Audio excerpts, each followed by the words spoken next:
everyone. Good afternoon, depending where you are in Canada and other countries in the world. Oh, there we go. Anyways, welcome everyone. Good morning, good afternoon, depending where you are. And this is a special NCA presentation on South African farmers. And we tried to do it last night. There were some technical issues. Hopefully, we don't have them today. They were beyond our means. Um, they had something to do with the connection we were receiving. So hopefully those issues have been resolved. And I just want to clarify at the beginning, because there was some discussion in previous videos. The poppy I'm wearing is actually on the left side. This is according to the poppy protocol of the Royal Canadian Legion. Um, I'm using a webcam today, so unfortunately the webcam is inversing it. So when you look at me, it looks like it's on the right when in fact it's on the left. So, and I know there was some discussion about whether the poppy should be on the right or the left. That's something National Citizens Alliance does not deal with. If you have any issues with that, contact the Royal Canadian Legion and let them know your opinion, your concerns. And before I get into the South African farmers, I should add further. I have a couple of video clips I'm going to play during this presentation. I will have to adjust the audio settings so you can hear the video clips, but that will only happen momentarily. Uh, also, I want to clarify. I've been looking at the comments on our social media in regard to South African farmers. I noticed that there's been a few people that are implying that us Canadians should only be concerned about ourselves. And it looks like this is coming from some people on the right, some people on the left, and other people are saying these grotesque, hideous attacks on farmers and other South Africans are justified. And as far as the National Citizens Alliance is concerned, nothing can justify these hideous atrocities in South Africa. And we feel we have obligation as members of National Citizens Alliance, but also as Canadians to speak up. And that doesn't mean National Citizens Alliance supports massive outflow of your tax dollars to South Africa or to open up the floodgates at the borders. It doesn't mean that, but we have a voice and we have a responsibility, especially as a federal party and you as Canadians. If you feel there's injustice going on in some parts of the world, you should speak up. And that's up to you, whether you want to or not. You can also give to charities if you want. This is solely up to you. But we don't understand the thinking, the parochial thinking, the narrow-minded thinking. We shouldn't be thinking of other people in need, in dire need. We should add, and I'm going to refer to our immigration policy. It states very clear in there that we prioritize South African farmers and Christians in the Middle East and Yazidi in the Middle East in terms of refugee status and immigration. Well, immigration into Canada, but and also foreign assistance. And I should add further that our immigration policy makes it very clear that we support a temporary pause in immigration on day one. Day one to deal with a mess that's been going on for so many decades, regardless of what establishment party is in there. There's 11-year backlog. There's all kinds of unvetted immigrants coming in. Many of them are living off our social services, our health care, and have access to our CPP. This is all wrong, and we need to straighten this out. So, temporary pause in immigration, day one, job number one. Second, we support 50,000 or less immigrants into our country within 1 year of forming government. And what that means is 50,000. Every one of these 50,000 are going to be vetted, extremely vetted. We are not going to let any radical extremists into our country. In addition, we're going to have a minimal amount of refugees as part of that 50,000. We're looking at maybe 1,000 refugees coming in per year. Maybe 1,000. And some of them may be comprised of South African farmers, other South Africans who are being oppressed and are persecuted, or they could be, some of them will be comprised of Christians and Yazidi.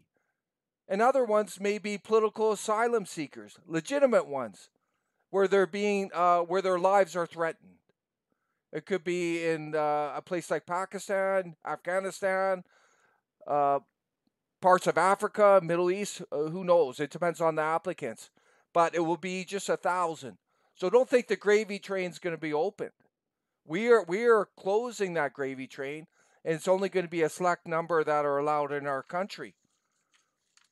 But, I have to clarify one last thing before I get into this. We believe at National Citizens Alliance that our people must come first. All our people, Canadians, must come first. Our veterans, our seniors, our single dads, our single moms, our unemployed, our youth, on and on. But that does not mean we ignore what's happening in the world around us. We do not ignore what's happening around us. And our ethics, our morals at National Citizens Alliance warrants us to speak up about what's going on in South Africa. And like I said, it doesn't mean the floodgates of money are going to open. If anything, we're going to cut the foreign aid to that social Marxist regime, the ANC in South Africa. Try and put pressure on them to do the right thing. Right now, there's about 15 million of your tax dollars flowing every year to that social Marxist regime in South Africa. 15 million. It doesn't matter which establishment party.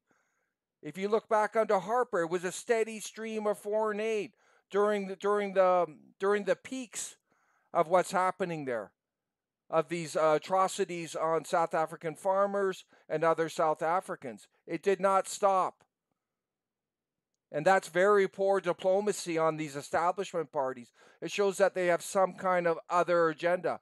For us, we will look at putting constraints on that, putting pressure on that South African government. And we will work with our allies, and especially our U.S. Counterpart. And thankful to the Trump administration for taking this issue serious, as well as they are investigating it, and they've started to put pressure on the South African government. And praise to the Trump administration for doing the right thing. So for anyone who is, who hasn't been convinced by my arguments, well, you listen to the evidence. You listen to the evidence I'm going to present today. And look into your heart, look into your mind, and we'll see where you're at. So I'm just going to highlight a couple South African farm murders that took place. And these are only two examples, but they're absolutely horrendous, and they give you an idea of the utter savagery, brutality going on in that country.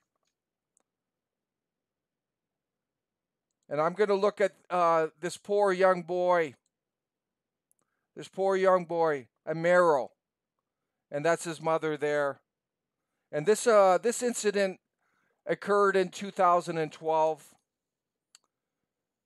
Three men. They just happened. 3 men, black gang, broke into the family home. They gang raped the mother, Geraldine. Right here, this is Geraldine. She was aged 42, and they shot her dead while her son watched. Amaro. They gang attacked her husband, and they basically hacked him to death with a golf club before shooting him in the head. And he was 53. And their poor son, Amaro, was watching all this going on. They ended up tying his feet and hands together while he was crying. They filled a bathtub full of boiling water, and they threw him head first into that bathtub, drowning him. To make insult to injury, they ended up killing the family dog with a machete. Fortunately, their daughter, Gabriela, was not at home and escaped death. But this is just one example of the utter brutality going on in South Africa. And when I first read this, it brought tears to my eyes. I just can't. This is only one story. But that poor boy, no one should have to endure that, ever. Fortunately, the perpetrators were caught, and they were giving 5 lifetime sentences, plus another 40 plus years. Hopefully, they never get out on parole. But this was about the utter brutality of attacking these people, and this is just only one example of what's going on in South Africa. This other example, this is the Fourie family. This is John. He was 77, and this is Bina, his wife, 76.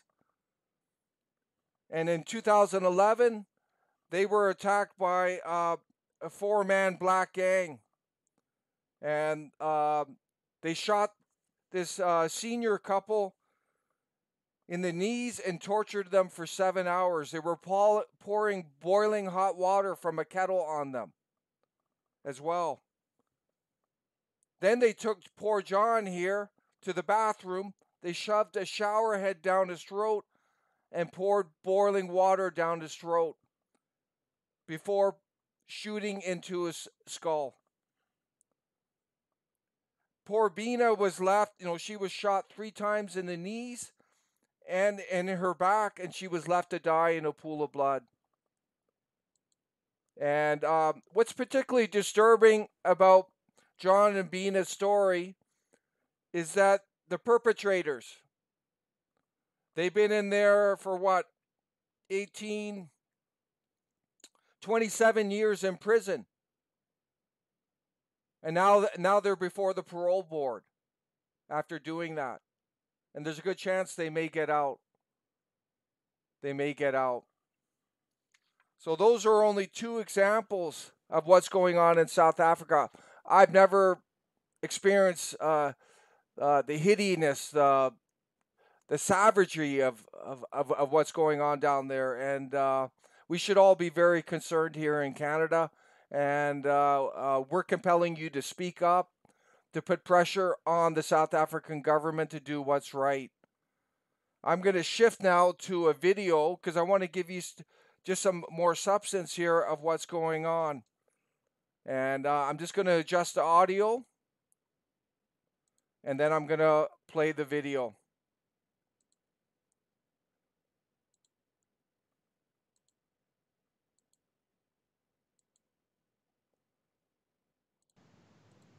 Thank you for your patience there.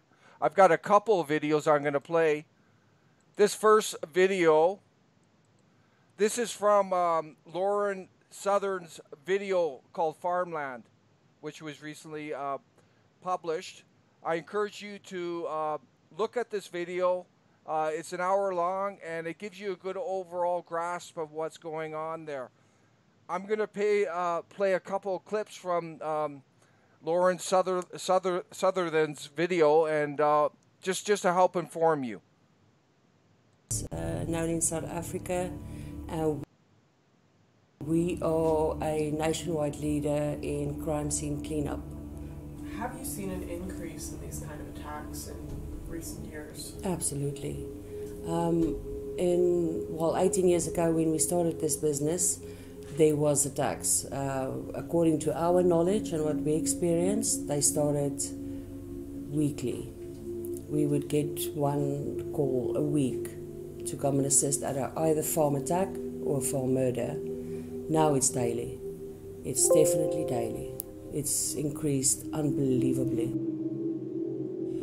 Between 2012 and 2016, the attacks on smallholding farms or properties deemed as a farm or an area non-residential has increased by an average of 72.9%. The figures that I've just given you is according to our statistics. Government statistics will differ. I don't suppose you can tell us much about why that is. We don't. I don't work closely with them because we don't do every scene, but their figures are funnily enough lower than ours. I don't have a particular reason for that. I don't wish to divulge on that. Okay. This was the first time on camera a qualified government associate had confirmed my worst fears. Not only are the farm murders real, the genuine numbers are much higher than we imagined. But I wanted to know more. In a country that already has extensive murder rates, why are these so much worse? Farm murders are one of the most gruesome kind of crime scenes that we have to deal with, especially, well, in South Africa. Farm murders are intentional. It's not robberies. It's intention. The intention of the attackers is, according to us and what we've seen, is to kill. It's been classified, especially on the crime stats as well, that it's attacks or robberies, burglaries. But because there is no statistic for farm murders currently in South Africa, the brutality of the farm murders in South Africa is undescribable. We found pieces of nails being pulled out. We found hands being removed from bodies. We found people raped, murdered, brutally murdered, babies, children. The farmers trying to protect their families, and there's just no stopping. The farm murders are brutal.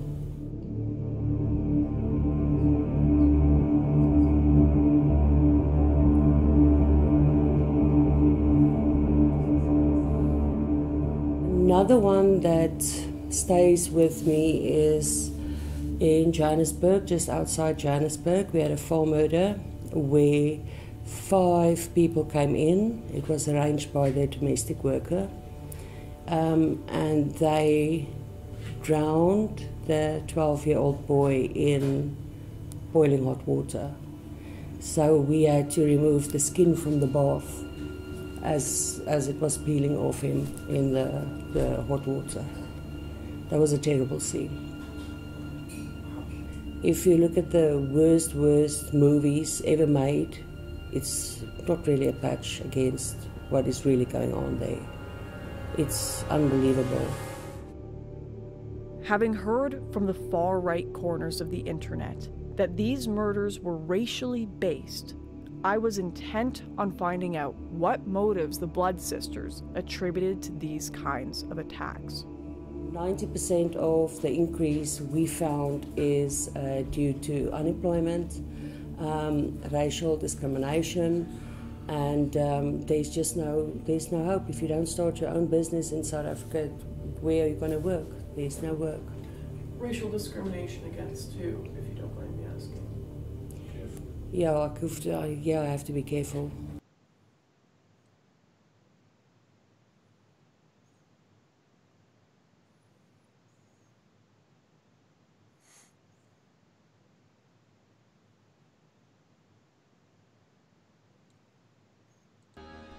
South Africa's white population has fallen by 23,000 in the last year, and with the recent surge in murders and the announcement of land expropriation, That number is expected to skyrocket before the end of 2018.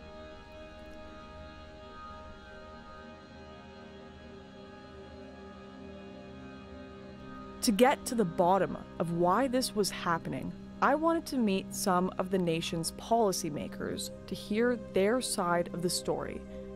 So I managed to secure an interview with Thabo Mokoena, a powerful businessman and a member of the ruling party's provincial executive committee, and someone I have been advised is a major force within the African National Congress.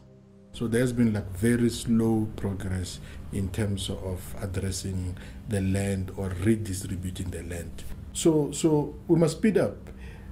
And it's not the question that government does not have money for compensation or there is no money for compensation in the system.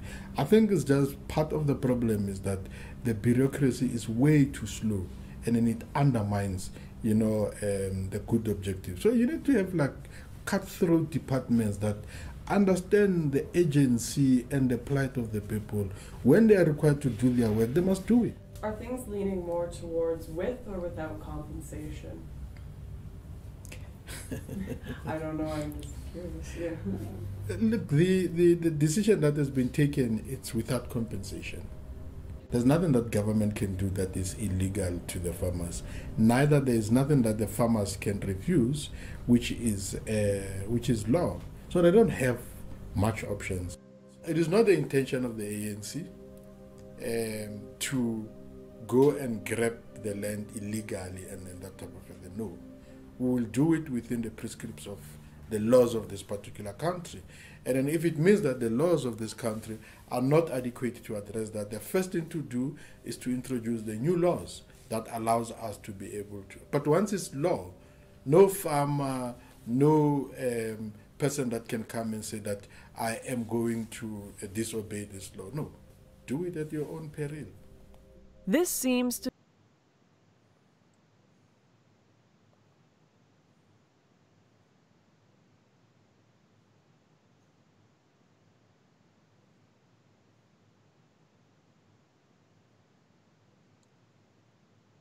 Black First, Land First, one of South Africa's more radical political parties. Last year, Andile Mqitama founded the Black First, Land First, which he says aims to put land and the economy back in the hands of black South Africans. BLF is taking... We have to fight in order to attain freedom as the black majority in this country. And the fight has to be located in taking back the land and expropriating back into the people, in seizing the means of production and expropriating everything, or rather redistributing everything equally. And a society that would embody a value system that puts black people first will have to be attained through confrontation, unfortunately, because our people have waited for so long, right? We've waited for so long, peaceful, and nothing is happening in terms of changing our lived experience, right? In fact, the settlers know that very well. So we are already at war. Our people are at war in farms now. White people and persons like Breitenbach are land thieves, and they have no stake to this society, and the black majority understands that, and we will respond accordingly. I think black people have been patient enough for more than 400 years of colonialism, and we don't want you to feel pity for us.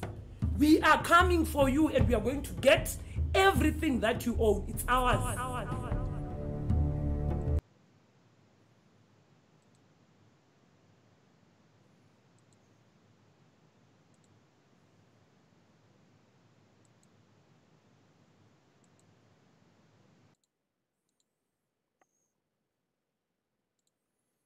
So there you have it. I'm going to dwell deeper into that. And those were clips from Farmlands by Lauren Southern. I definitely encourage you to watch the full documentary. It's on YouTube, and share your feedback, share it with your friends and family, get people informed on this issue. And I want to be very clear about some facts about what's going on. Um, since 1994, when apartheid ended, there's been around 70,000 white South Africans that have been murdered. Based on my research, I estimate there's been at least 4,000 murders of South African farmers. And just keep in mind that there's only about 40,000 South African farmers, and most of them tend to be white people. And there's a real false narrative going on in the mainstream media, the globalist media, that what's going on in South Africa is a myth. It's all made up. There's no genocide and all that. But you can see from the evidence today that uh, there's some serious stuff going on in terms of human rights, and I believe this is bordering a genocide now. And the government is intent on seizing the land of these white South African farmers without compensation. And they're claiming that their land was taken.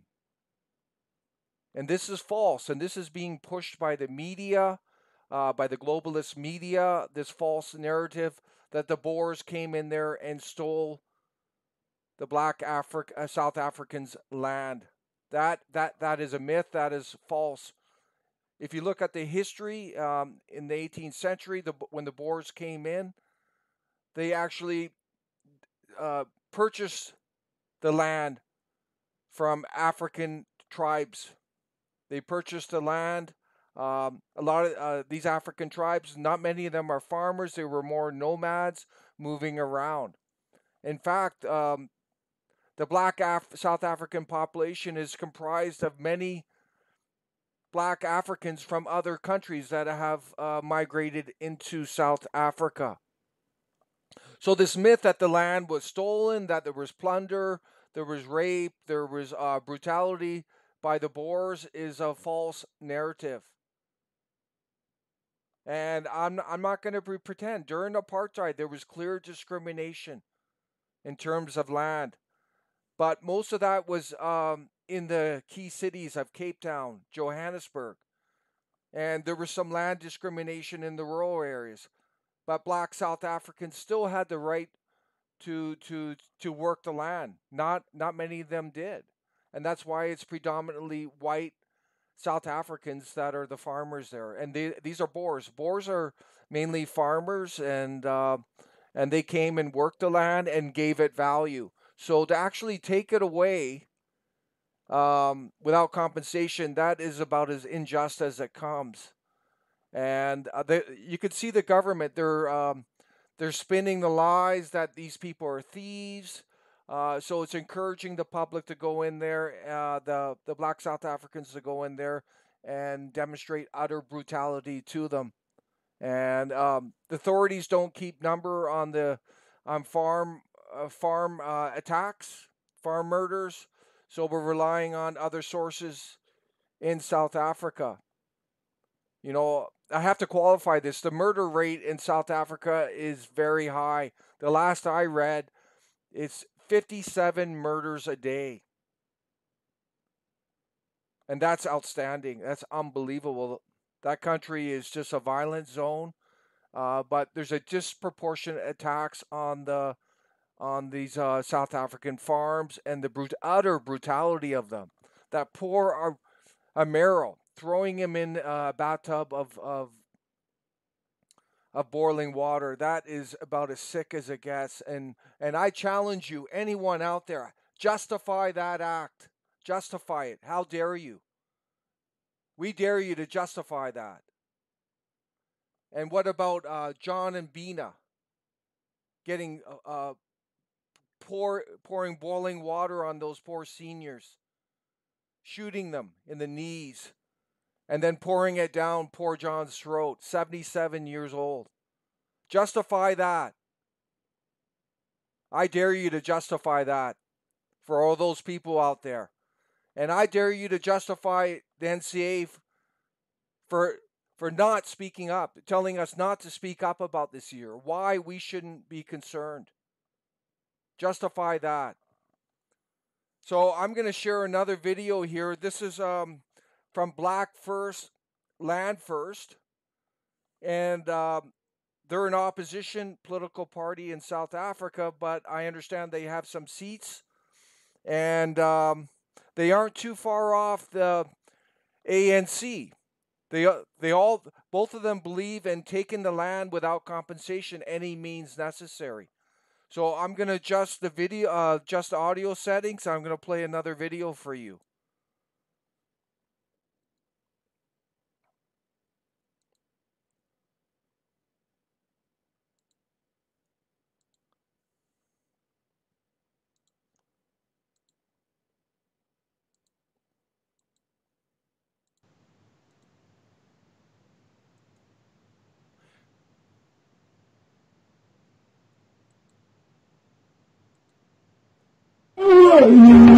When I'm sick, so fast, kichima,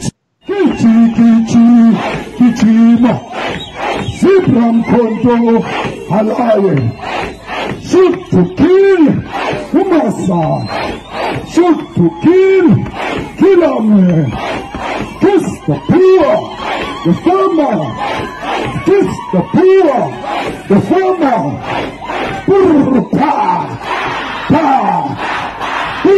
Pa! Pa! Attention!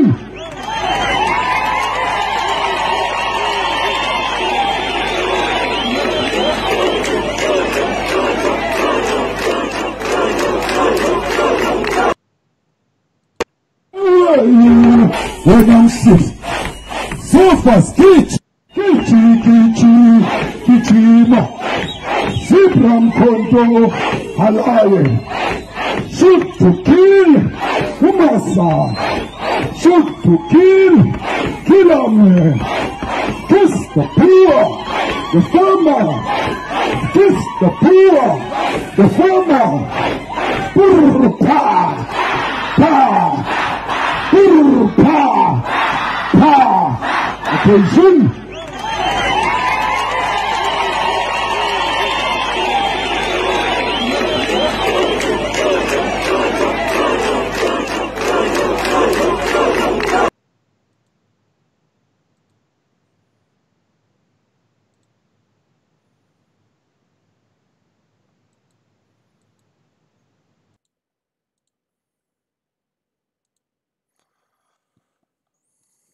That was Black First, Land First, a rally that happened. It wasn't too long ago, and they were advocating. You see the crowd, thousands of South Africans there, and they're telling them to shoot to kill the Vernon, shoot to kill the white people. This is unbelievable. This is what's going on in South Africa. This is bordering genocide. We have to speak up as Canadians. How can we turn a blind eye to this? How can we turn a blind eye? And it's all on false premises that somehow the Boers stole all their land. And sure, apartheid happened. There was discrimination. There was separation. There was unfair economic opportunities given to white South Africans over black South Africans. But nothing can justify what's going on there. This borderline genocide that's going on. So please share the message today. And the National Citizens Alliance is holding vigils this coming Monday in Ottawa and Calgary.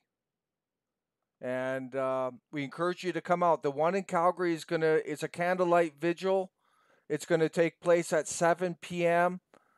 at the Calgary City Hall. And we welcome anyone who feels in their heart and mind that they want to mourn what's happening there. And they also want to raise awareness about what's happening there. The one in Ottawa, we encourage you to contact us to get more information. We're being careful with security for that one. So send us an email at info@nationalcitizensalliance.ca or give us a call at 1-833-822-8330. Alternatively, on our Facebook page, National Citizens Alliance, we have those events listed on there. But again, they're on Monday, this coming Monday, November 12th in Ottawa, and that's going to take place at the South African consulate outside of it. And the Calgary one is going to be at 7 p.m. That will be a candlelight outside of City Hall, Calgary. So please, if you support this issue, come out, and we're going to have some good speakers, and it's going to allow us to spread the message of what's going on. And trust us, and trust Lauren Southern. This is only getting worse. What you see with poor Amaro, the 12-year-old boy, with John and Bina, the seniors. This is only getting worse. And as those crime scene cleanup professionals said, it's happening every day now, the attacks. And I looked into the attacks in 2018, and the numbers are completely lowballed. There's been over 300 farm attacks this year alone. There's been over 41 murders, brutal murders on those farms. The government is coming. They want to seize the land, and they're basically going to say, we're taking the land. It's law, without any compensation. That is wrong, everyone.